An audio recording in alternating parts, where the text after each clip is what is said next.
got no place to call home, so there's a hole in my soul, but it's alright. Episode 2 of Falcon and the Winter Soldier has dropped. Did this one pick up better than the last one? Did it provide us with better dialogue, better story, and better action? And what's gonna happen next? Let's talk about it. I'm on that real shit. Drew be on that real shit. I'm on that real shit. Drew be on that real shit. I'm on that real shit. Who be on that real shit? I'm on that real shit. Who be on that real shit? I'm on that real shit. Drew be on that real shit. I'm on that real shit. Drew be on that real shit. I'm on that real shit. Who be on that real shit? I'm on that real shit. Real talk. What's good, everyone? It's your boy Token Drew, and today we are talking about episode 2 of Falcon and the Winter Soldier, entitled The Star-Spangled Man. This episode was pretty good. This episode definitely had me at the edge of my seat, and I enjoyed it a whole lot more than last week. So let's go ahead and just talk about it. The episode kicks off with John Walker, who is the new Captain America. It's his first time going out to like the crowd and everything like that. Good Morning America. So he is having some self-doubts, and it was cool seeing him in a more human light because, you know, when he showed up last week, which I didn't talk about in the last episode, but when he showed up last week with his stupid face looking like the old man from Up, I was just like, man, screw this dude. Now, if you know the comics, you know who he's going to be eventually, and that is U.S. Agent. Who U.S. Agent was, he was a character who took over the mantle of Captain America for a while.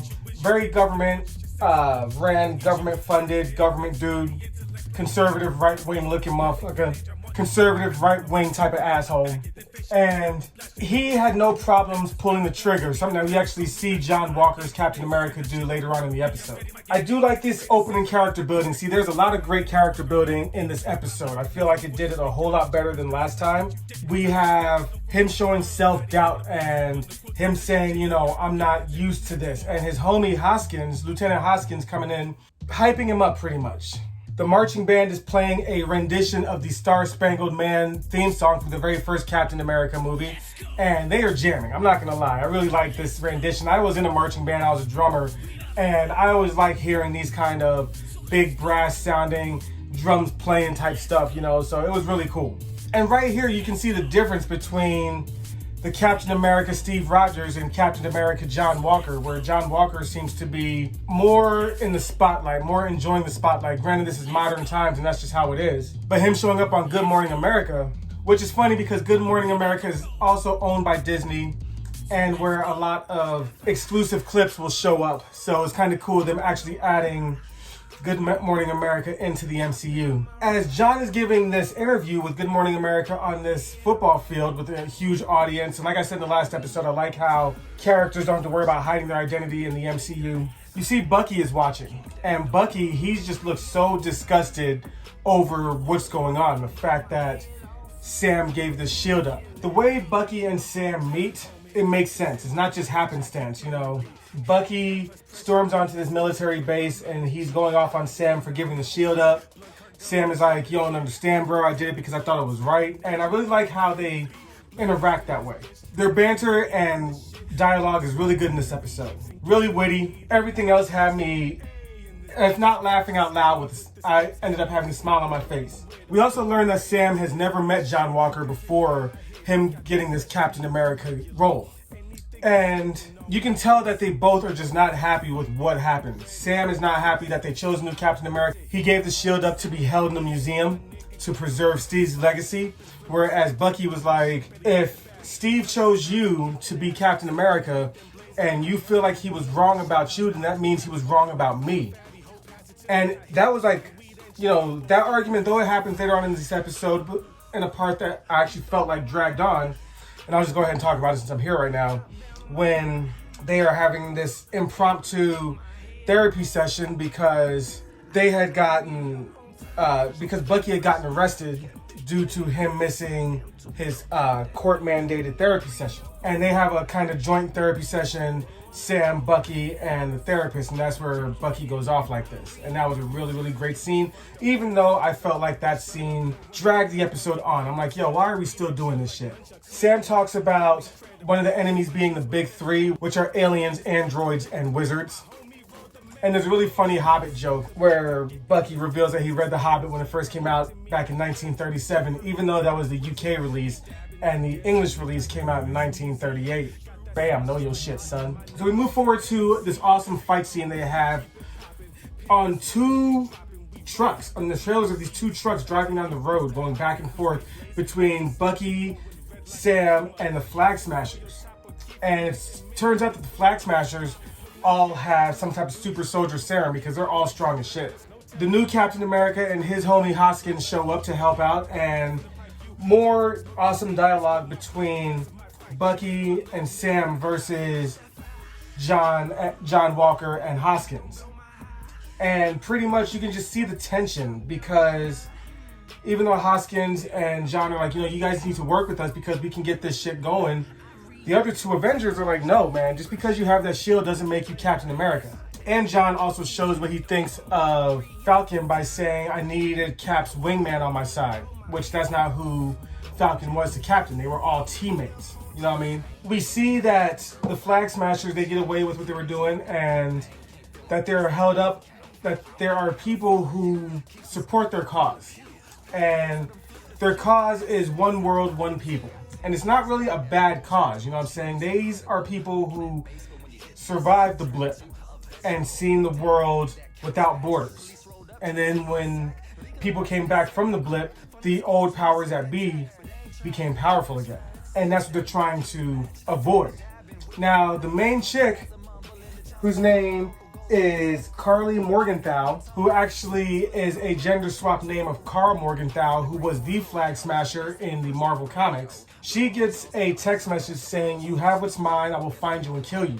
So it's cool that these guys who are all bulked up super soldier style characters are still getting death threats from somebody, which they name dropped the Power Broker, who is a character in Marvel Comics that I'm not 100% familiar with, so I'm gonna have to watch a couple videos and learn about him, and I'll talk about him later, probably in the next review. Realizing that they are up against super soldiers, Bucky tells Sam that there's someone they need to meet, someone named Isaiah. Turns out that's Isaiah Bradley. And we learned this in the comics back in 2004. Isaiah Bradley was the first actual Captain America. He's this really swole African American. This one, he was the first super soldier, and he was in prison, and they kept on testing him for 30 years, both the government and Hydra. But he still has a super soldier strength, and they actually show his grandson Elijah, who is the Patriot, who is in the Young Avengers. So we go outside, and Bucky and Sam are having an argument because of, Sam was like, how come nobody knew about this? How come nobody told me? You knew about this? Did Cap know? And Bucky's like, no, I didn't even tell Captain. And these cops pull up because they just see a black man and a white man arguing, and they instantly get on Bucky's side, like, yo, is this man accosting you, or you all right? And Bucky's like, do you know who this man is? And the other cop is like, oh shit, they are the Avengers. And the cop was like, oh man, Falcon, I didn't even recognize you without your goggles on. And like, at first I was annoyed that it was showing up at the same time. Like, you know what? No, that's real as shit, because we black people just get accosted for no goddamn reason. So, and then Bucky ends up getting arrested because he has warrants out for his arrest, like I talked about a couple minutes ago. We'll fast forward through all that shit. John Walker is able to get Bucky out of jail and out of that weekly schedule to be going to the therapist because he needs him. But outside, they're still like, listen, we're not going to work with you. Sam and Bucky's like, we're not going to work with you guys because you guys need to report to the government everything that you do, go through all the paperwork and all this other shit. And we're free agents. We can just go straight through it. So that's why it wouldn't make sense for us to work together. And John Walker, Captain America, is like, well, then stay the hell out of our way. So you're starting to see his kind of getting Homelander vibes from him, because he does seem like he has this super soldier serum, because he's handling that shield really well. Like you saw in that truck fight scene, he is really good with that shield. So he has a good side in front of the cameras, but he has this darker side, it seems like, when it's just them. And we got a glimpse of that shit. And finally, we learn that they need to go find out more about this. So Sam and Bucky decide that they need to go and find Baron Zemo. And that's how the episode ends. So overall, I really like this episode. I had a lot of fun. I felt like the ending dragged on a bit, especially when you're doing the whole therapy session in jail part. I'm like, man, this is still going on, you know? So other than that, though, I mean, the action was great. The dialogue was funny. The banter was great. I'm kind of digging where this is going now. I wasn't a fan last week, and I'm still not 100% on board, but this has got me on half-mast, not gonna lie. I'm digging this. So I'm gonna go ahead and give this episode an A-. Next week is episode 3, and there's only 6 episodes in this bitch, so we're almost halfway there, son. So I guess we'll see what's going on, you know? This week, Godzilla vs. Kong comes out, so I plan on having a review up by Friday, because I'm hoping to see it on Wednesday when it comes out, so. And then I also got a brand new Wacom Cintiq tablet, so I'm going to be doing a live stream with that and drawing on that really soon.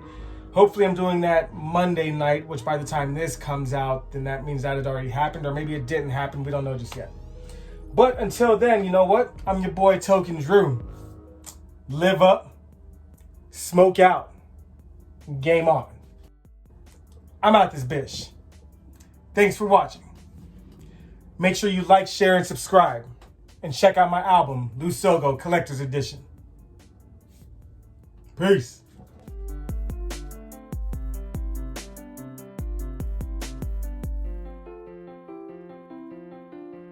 Real talk, I ain't from the block, but I got street smarts, I've seen some things. You ever seen a nigga get murdered? Have you ever seen a motherfucker hang? All these little niggas talk about gang bang, but the times have changed, I know you know this. Cops killing us, we gotta stay focused. Government does what it wants, fuck the voters. But that's the big picture. Let's get down to street level. Try to put a wall over everyone's eyes, I be blind, still go daredevil. All these niggas think they so special, everybody claim they a trap boss. Every chick think they the baddest bitch, yes my real last here to piss you off. If everybody in the hood is slanging pounds, who the hell is buying, where the fuck the business? Honey, you may think you the baddest broad, but you just a story. Yo, nigga, I hit it dope when you make out the fire ganj.